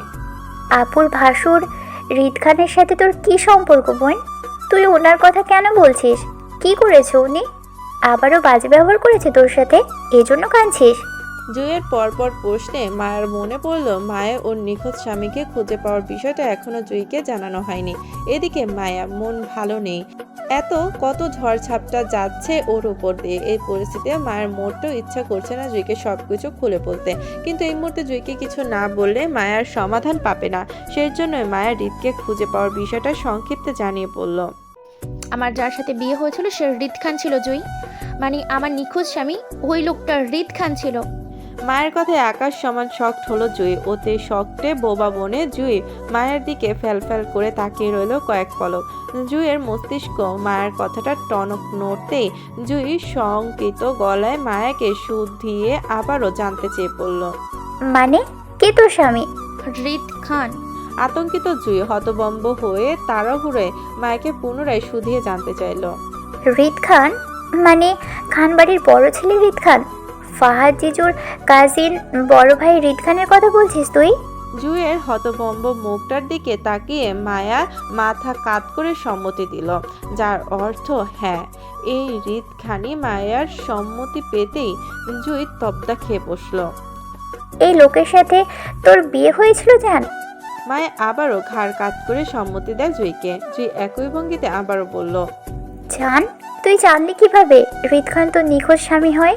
হৃদ খান নিজে বলেছে তোকে? মায়া মাথা নাড়িয়ে অসম্মতি জানাতে জানাতে বলল, উনি বলেনি, আমি নিজে নিজেই জেনেছি। আপুর গায়ে হলুদের রাতে যেদিন আমরা ফাহাদ ভাইয়ের বাড়িতে গিয়েছিলাম হলুদ নিয়ে, সেদিন আমি বুঝতে পারি হৃদ খানি ওই লোকটা ছিল। সংক্ষিপ্তে মায়া জুইকে অল্প স্বল্প বিস্তারিত বলে ফেললো হৃদকে খুঁজে পাওয়ার বিষয়টা নিয়ে। সব শুনে জুই তন্দ্রা খেয়ে বসে রইল। এবার মায়ার মতো জুইয়েরও মনে হচ্ছে হৃদ পূর্ব থেকেই মায়ার সম্পর্কে জানতো, আর সবকিছু জেনে শুনে সে মায়াকে এতদিন নাকে দৌড়ে দিয়ে তার চারপাশে ঘোরাতো। কিন্তু এখন বড় কথা হলো মায়া নিজের স্বামীকে চেনার চেয়ে বড় বিপদ হলো হৃদ খান মায়ের স্বামী হয় সেটা। সেদিন মায়া সুফিয়া বেগমের ডাকে ওনার বাসায় গিয়েছিল, সেই বিষয়টা ফাহাদের বাসায় কেউ পছন্দ করেনি। এমনকি এটা নিয়ে মায়ের অগোচরে কথাও হয়েছিল বেশ। বড় বোন হিসাবে মুক্তাকেও এই নিয়ে টুকটাক বেশ কিছু কথা শুনতে হয়েছিল ওই বাড়ির আত্মীয়দের থেকে। এখন যদি সবাই জানাজানি হয় মায়া হৃদের সম্পর্কে কথা, তাহলে সবচেয়ে বেশি ইফেক্ট পড়বে মুক্তা ফাহাদের সম্পর্কের উপর। মায়ের জন্য মুক্তার বিয়েটা ভাঙতে বসে তাহলে। জুই সেসব কথা ভেবেই আজকে মায়াকে প্রশ্ন করে বলল, এজন্য সেদিন হৃদ খানের মা তোকে ডেকে পাঠিয়েছিল দেখা করতে? উনি জানেন তোদের সম্পর্কের কথা? মায়া ঘাড় কাত করে সম্মতি দিতে দিতে নাক টেনে পড়ল। উনি মেনে নিয়েছেন তোকে? হুম। এত সহজে মেনে নিল? ঝামেলা করেনি? না। মায়ের কথায় জুই টেনশনে চিন্তিত গলায় বলল, মায়ু আমার অনেক টেনশন হচ্ছে সব কিছু নিয়ে। তোর সামান্য হৃদ ভাইয়ের আম্মুর সাথে দেখা করাটা নিয়ে ও বাড়ির সবাই কেমন বাঁকা চোখে তোকে দেখলো। তারপর মুক্তা আপুকেও আকারে ইঙ্গিতে অনেক কথা শুনতে হয়েছিল তোকে নিয়ে। তোকে খোলামেলা একা কোথাও না ছাড়তে, যুগ ভালো না হ্যান ত্যান। এখন যদি জানাজানি হয় তোর সাথে হৃদ ভাইয়ের বৈবাহিক সম্পর্ক আছে, তাহলে কেউ সেটা ভালোভাবে মানবে না মায়া। এমনকি তোর বিয়ের জন্য সবচেয়ে বেশি সাফার মুক্তা আপুকেই করতে হবে। আমি দেখেছি মায়া, ওই বাড়ির মানুষজন সুবিধার নয়। তাছাড়া আমি যতটুকু জানি হৃদ খানের সাথে ওই বাড়ির মেয়ে শশী আপুর বিয়ে ঠিক করে রেখেছে সবাই। এই অবস্থায় তোকে কেউ গ্রহণ করতে চাইবে না মায়া। তার চেয়ে বড় ব্যাপার হলো তোর বিয়ে ইতিমধ্যে ঠিক হয়ে গেছে, তুই অলরেডি এনগেজড। এখন যদি তোর আর হৃদ খানের সম্পর্কের কথা পরিবারে জানাস, তাহলে কিয়ামত নেমে আসবে মায়ু। আমার বাবা তোর বাবা মিলে কিয়ামতের আলামত দেখাই দিবে সবাইকে। এতে মুক্তাপুর শ্বশুরবাড়ি, চেয়ারম্যানের পরিবার, আমাদের পরিবার, এই তিনটা পরিবারের মধ্যে সম্পর্কটা একেবারে শেষ হয়ে যেতে পারে মায়া। এমন একটা পরিস্থিতিতে তুই দাঁড়িয়ে আছিস, যেদিকে যাবি সেদিকেই তুই মরবি। আমি তো কোনো পথ খোলা দেখছি না মায়ু, কি করবি তুই? জুইয়ের সাথে বার্তা চলনে মায়ার কান্না অনেকটা কমে এসেছিল, কিন্তু জুইয়ের লাস্ট কথাগুলোয় মায়া হিচকি তুলে কান্নাটা আবারও দ্বিগুণ হয়। জুই সত্যি বলছে, মায়া আসলেই কিছু করার নেই। সত্যিটা এই মুহূর্তে নিজের পরিবারকে জানালে পরিস্থিতি আরও ভয়াবহ হবে। মাত্র মুক্তার বিয়েটা হয়েছে ওই পরিবারের সাথে। মায়া চায় না ওর জন্য কোনো ঝামেলা হোক। আবার হৃদকে সত্যিটা বলতে পারবে না। হৃদকে সত্যিটা বলা মানে দুই পরিবারে ওদের বৈবাহিক সম্পর্কটা এমনিই জেনে যাওয়া। মায়ের ছোট মস্তিষ্ক বুদ্ধি খেলিয়ে বুঝতে পারলো না আসলে এমন পরিস্থিতিতে ওর কি করা উচিত। জুই মাকে পুনরায় ডুকরে কেঁদে উঠতে দেখে মায়ের দু হাতে চেপে আশ্বস্ত দিয়ে বলল, হৃদ ভাই তোকে বউ হিসেবে গ্রহণ করেছে মায়ু? মায়া কাঁদতে কাঁদতে সম্মতি দিতে জুই পুনরায় বলল, কি বলে গ্রহণ করেছে? তোকে নিয়ে সংসার করতে চাই এমন কিছু বলেছেন উনি? মায়া কাঁদতে কাঁদতে নাতে মাথা নাড়িয়ে বলল। এমনটা বলেনি, তবে আমি বুঝি উনি আমাকে পছন্দ করে। মায়ের কথায় জুই অসন্তুষ্ট গলা ছেড়ে বলল, বেশি বুঝিস তুই, অল্প বয়সে পেকে গেছিস। পুরুষ মানুষ মুখে বলে ওয়াদা করেও একটা সময় সে ওয়াদা রক্ষা করে না, খেলাপ করে যায়। আর হৃদ খান তোকে পছন্দ অপছন্দের ব্যাপারে কিছু বলেনি, অথচ তুই 2 লাইন বেশি বুঝে বসে আছিস। উনি তোকে পছন্দ করলে অবশ্যই মুখে বলতো মায়া। জুইয়ের কথায় মায়া হৃদের হয়ে সাফাই দিতে দিতে বলল, উনি তো ওনার মার সাথে আমাকে ওনার বউয়ের পরিচয় দিয়ে দেখা করিয়ে দিয়েছে জুই। ওনার মা চাচ্ছিল আমাদের বিয়ের ব্যাপারটা আমাদের পরিবারকে জানাতে, কিন্তু আমি ওনার কাছে সময় চেয়ে অন্য ছেলের সাথে এঙ্গেজড হয়ে গেছি। তাহলে বেইমানি তো আমিই করেছি জুই, তাই না? মায়ের কথায় জুই আপাতত আর কিছুই ভাবতে পারল না। পরিস্থিতি এখন অনেক গরম। এই অবস্থায় কিছুতেই মায়ের বিয়ের সম্পর্কে পরিবারে জানানো যাবে না, বরং আর কয়েকদিন গেলে পরিস্থিতি বুঝে না হয় এই বিষয় নিয়ে আরিফের সাথে কথা বলবে ওরা দুজন। আপাতত ওরা দুজন এখান থেকে ভালোই চট্টগ্রামে পৌঁছাতে পারলেই হলো। তখন না হয় বুঝে শুনে সবাইকে জানানো যাবে এই বিষয়ে। মায়াও না হয় তখন হৃদকে এসব বিষয় বলবে। আপাতত এক কিছু না বলে জুইয়ের যুক্তিতে মায়াও পছন্দ হলো। মায়া ভাবলো পরিবারের মাঝে থেকে যদি এখন কিছু বলে তাহলে সবাই মায়াকে ঘরবন্দি করে ফেলতে পারে। তখন মায়া চাইলেও হৃদের সাথে আর যোগাযোগ করতে পারবে না। তার চেয়ে বরং মায়া সুযোগের সন্ধানে থেকে সবকিছু আপাতত গোপন করে গেলে শেষটা ভালোই হবে। আর মায়ার এমন চিন্তাটাই ছিল মায়ের পক্ষে বিপরীত। পরিস্থিতি যেমনই হোক সেটা মানায় বা লড়াই করে হলেও সামনে বাড়াতে হয়। যে কোনো পরিস্থিতিতে চুপ থাকা মানে তুমি ভীতু। আর মায়ার এই চুপ থাকাটা যেটা অল্পতে শেষ হতে পারত সেটা আরও বড় হওয়ার সুযোগ করে দিল নিজের অজান্তেই। মায়ের নিজেই নিজের পরিস্থিতি আরও ভয়াবহ আর দুঃসহ করে তুলল। অদেখা ভবিষ্যৎ কার কি হবে কারো জানা নেই। তবে বর্তমানে কর্মফল মানুষকে ভবিষ্যতে দিতে হয়, আর এটাই প্রাকৃতিক নিয়ম। মানুষ সেই নিয়মের ব্রতিময়ী। এত কিছুর মাঝে মায়া আরও একটা নতুন ভুল করলো, হৃদের সাথে হুট করে যোগাযোগ বিচ্ছিন্ন করে। মায়া মূলত নিজের অপরাধ বোধ থেকে এমনটা করেছে। মায়ের ধারণা সে একেবারে চট্টগ্রামে গিয়েই হৃদের সাথে না হয় যোগাযোগ করবে। আজকাল মায়ের অতিরিক্ত ধারণায় মায়ার বিপদের কারণ হয়েছে। সকাল 4টা, কলেজের জন্য রেডি হয়েও মায়া রুমের ভিতরে তন্ন করে কিছু একটা খুঁজে চলেছে। একবার কাঠের আলমারি খুলে সেটা ভেতরে উল্টাপাল্টা করছে, তো আবার খাটের নিচে উকি মেরে দেখছে মায়ের হারিয়ে যাওয়া জিনিসটা কোথায়। ক্লান্ত মায়ের অবিরাম নিজের জিনিসটা খোঁজায় ব্যস্ত। মায়ের বিচলিত ভাব দেখেই বোঝা যাচ্ছে হারিয়ে যাওয়া জিনিস কতটা গুরুত্বপূর্ণ ছিল ওর জন্য। জুই টিফিনের বক্স রেডি করে রুমে ঢুকতেই দেখলো মায়াকে পুরো রুম এলোমেলো করে খাটের নিচে উকি মেরে কিছু একটা খুঁজছে। জুই বিরক্ত হয়ে দেয়াল ঘড়িতে দেখলো অলরেডি 8টা বাজে, 10 মিনিট হয়ে গেছে 9টা থেকে ওদের কলেজের ক্লাস। অথচ মায়া কলেজ ড্রেস পরে যতটুকু রেডি হয়েছিল ওর খোঁজাখুঁজিতে এখন সেটাও নষ্ট করে ফেলেছে। মাথায় এখনো হিজাব পরেনি। লম্বা চুলের বেনিটা এলো হয়ে পিঠ বেয়ে ফ্লোরে পড়ে আছে। মায়া খাটের নিচে উকি দেওয়ার ফলে শরীরের স্কিন পেট দুটো খসে আছে। জুইয়ের মেজাজ খারাপ হলো। এমনি আজ ওরা দুজন লেট, তারপর আবার মায়ের এমন তাল বাহানা, ওদের আরো লেট করবে। জুই এগিয়ে এসে মায়ের চুলের বেনি টেনে মায়াকে খাটের নিচে উকি মারা থেকে বের করলো। জুই টান পড়ার মায়ার মাথাটা একটা হাত ওটু নিজের ঘাড়ে চুল আঁকড়ে ধরে আহাজারি করে খাটের তলা থেকে বের হতে হতে বলল, তুই চুল ছাড়, ব্যথা পাচ্ছি আমি। খাটের নিচে কি করছিস তুই? কি খুঁজিস? মায়া উঠে বসতে বসতে বিরক্তি নিয়ে বলল। একটা চাবি খুঁজি। তুই দেখেছিস কোথাও কোনো চাবি টাবি? জুইয়ের মাথায় চুল ছেড়ে পড়ার টেবিলের দিকে এগোলো।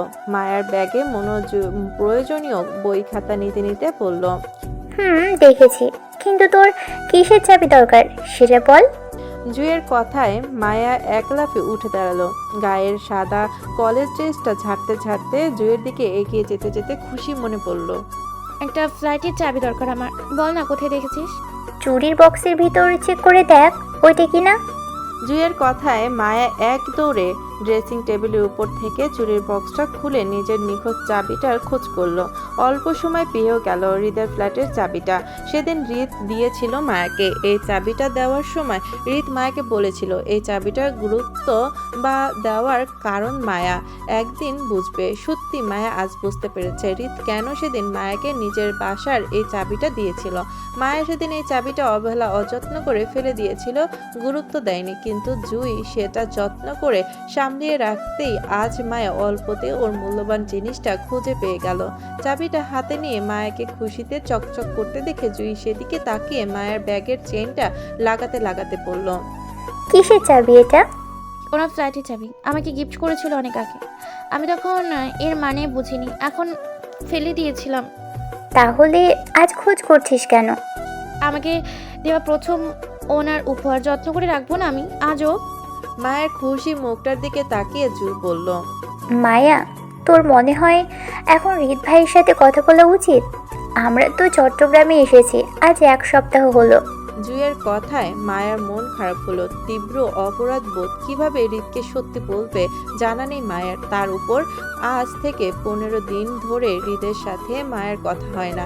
সেই সুফিয়া বেগমের বাসা থেকে আসার পর দুজনের কথা হয়েছিল, এরপর আর হয়নি। মূলত মায়াই যোগাযোগ করেনি হৃদের ভয়ে আর অপরাধ বোধে। হৃদ যে কল করবে সেই উপায়ও নেই। মায়া ওদের হাতের ফোনটা সিম খুলে রেখেছে যাতে হৃদ কল দিতে না পারে। বাসায় আপাতত ওরা আরিফের ফোন থেকে কথা বলে। জুইয়েও ফোনের প্রয়োজন হয় না আজকাল, কারণ ও কথা হয় না আয়নের সাথে। জুইয়ের কথায় মায়ার ভয়টা আরো বাড়লো। হাতের চাবিটা মুঠোয় চেপে নিতে নিতে মিনমিনি গলায় বলল, পরশু তো আমাদের কলেজের ট্যুর আছে, সেখান থেকে ফিরে না হয় কথা বলবো না সাথে। মায়ের কথায় জুই আপোষে সম্মতি দিতে দিতে বলল, তোর ইচ্ছে, এবার চল, আমাদের দেরি হচ্ছে। জুই মায়ার ব্যাগটা ছেড়ে নিজের ব্যাগটা কাঁধে তুলে নিতেই মায়ার মাথায় সাদা হিজাবটা বেঁধে নিল। জুই টিফিন বক্স হাতে নিতে নিতে মায়াও নিজের কাঁধে ব্যাগ ঝুলিয়ে জুইয়ের পেছনে এগোতে এগোতে বলল, তুই তো পরে আর কিছুই বললি না জুই, কোন বিষয়ে? অয়ন ভাইয়ের ব্যাপারে। বলার মতো কিছু থাকলে অবশ্যই বলতাম। কিন্তু আমি তো জানি তুই অয়ন ভাইকে পছন্দ করতি। জুই নিজের ফ্ল্যাটের দরজা তালা লাগাতে লাগাতে মায়ার কথার উত্তরে বলল, আয়ন ভাইয়া কখনোই আমার পছন্দের লিস্টে ছিল না মায়ু। রাদীপ ভাইকে মনে করে আয়ন ভাইয়ের সাথে এতদিন কথা হতো। এইটা জাস্ট একটা ভুল বোঝাবুঝি ছিল। এখন দুজনের ভুল বোঝাবুঝি ভেঙে গেছে, তাই কেউ কারোর সাথে কথা বলার প্রশ্নই ওঠে না। জুইয়ের কথায় মায়া অসন্তুষ্টি হয়ে বলল, ভুল বোঝাবুঝি শুধু তোর তরফ থেকে ছিল জুই। অয়ন ভাইয়া শুরু থেকেই জানতো ফোনের ওপাশের মেয়েটা তুই ছিলি। তোকে জেনে শুনেই কথা বলে গেছেন তিনি, সেখানে ওনার অপরাধ নেই। তুই অন্তত একবার ওনার সাথে কথা বলে দেখতে পারিস কি বলে উনি। আর নয়তো ওনার করা মেসেজগুলো অন্তত একবার পড়ে ডিলিট করিস, তাহলেই বুঝতে পারবি দোষটা কার। আমি আদালত নয় যে ন্যায় অন্যায় দেখতে যাব। যেটা চলে গেছে সেটা চলে গেছে। আমি এখন কারোর দোষ গুণ দেখতে চাই না। তুই চল। কিন্তু জুই, অয়ন ভাইয়া তোকে। জুই অনেকটা ধমকের স্বরে মায়াকে থামিয়ে দিতে দিতে বলল, মায়া, আমাদের দেরি হচ্ছে, চল।